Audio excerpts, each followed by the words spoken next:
This channel does not promote any violent, harmful, or illegal activities. All content provided by this channel is meant for an educational purpose only. Tatkal ticket সন্দৰ্ভত railway লৈছে এক ডাঙৰ সিদ্ধান্ত।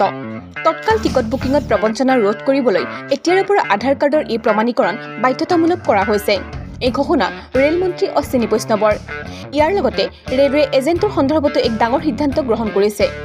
উল্লেখ্য যে দীৰ্ঘদিন ধৰি তৎকাল টিকটত জালিয়াতিৰ অভিযোগ উত্থাপন হৈ আহিছে। যাত্ৰীসকলে অভিযোগ কৰে যে তৎকালৰ টিকট একেবাৰেই পোৱা নাযায়। যেতিয়াই বুকিঙৰ চেষ্টা কৰা হয় চাৰ্ভাৰ ডাউন হৈ পৰে আৰু সেই সময়তে বিক্ৰী হৈ যায় সকলো টিকট। যাত্ৰীৰ পৰা দীৰ্ঘদিন ধৰি এই অভিযোগসমূহ লাভ কৰাৰ পাছতে ভাৰতীয় ৰেলৱে সিদ্ধান্ত লয় যে তৎকাল বুকিঙৰ বাবে আধাৰ ভিত্তিক ই প্ৰমাণীকৰণ বাধ্যতামূলক কৰা হ'ব। অৰ্থাৎ আধাৰৰ তথ্য পৰীক্ষা নকৰালৈকে তৎকালৰ টিকট বুকিং কৰিব নোৱাৰিব। এই নিয়ম 1 জুলাইৰ পৰা কাৰ্যকৰী হ'ব বুলি ৰেলৱে অৱগত কৰিছে। IRCTCৰ অফিচিয়েল ৱেবছাইট আৰু মোবাইলত তৎকাল টিকট বুকিঙৰ বাবে আধাৰ প্ৰমাণীকৰণ কৰিব লাগিব। ইয়াৰ উপৰি অহা 15 জুলাইৰ পৰা OTP ভিত্তিক আধাৰ প্ৰমাণীকৰণ বাধ্যতামূলক হ'ব।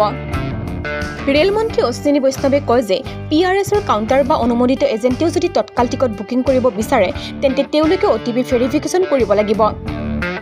সাধাৰণ ৰাইজে যাতে তৎকাল টিকট বুকিং কৰিব পাৰে তাৰ বাবে এই সিদ্ধান্ত লোৱা হৈছে। এতিয়াৰে পৰা তৎকাল টিকট বুকিং আৰম্ভ হোৱাৰ পাছত প্ৰথম 30 মিনিটৰ বাবে এজেণ্টসকলে টিকট বুকিং কৰিব নোৱাৰিব। আধা ঘণ্টাৰ পিছৰ পৰাহে টিকট বুকিং কৰিব পাৰিব। মন কৰিবলগীয়া যে তৎকাল বুকিঙৰ ক্ষেত্ৰত যাত্ৰাৰ আগদিনা পুৱা 10 বজাৰ পৰা AC কম্পাৰ্টমেণ্টৰ বুকিং আৰম্ভ হয়। স্লিপাৰ ক্লাছৰ বাবে বুকিং আৰম্ভ হয় 11 বজাৰ পৰা।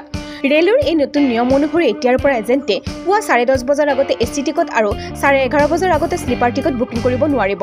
ইয়াৰ দ্বাৰা সাধাৰণ যাত্ৰীসকল উপকৃত হ'ব বুলি ধৰা হৈছে। News report, TV9 Assam digital.